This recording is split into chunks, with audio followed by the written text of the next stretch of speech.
You ask Tiger to calculate. This deals with linear inequalities with one unknown. The final result is x smaller than -5. Let's solve it step by step. Isolate the x.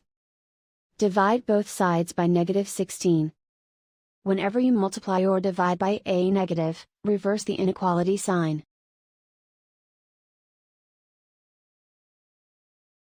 Cancel out the negatives.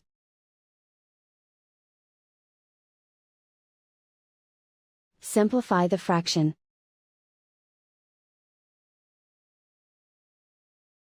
Move the negative sign from the denominator to the numerator.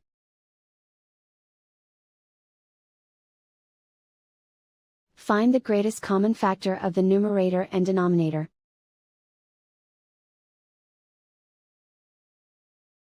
Factor out and cancel the greatest common factor.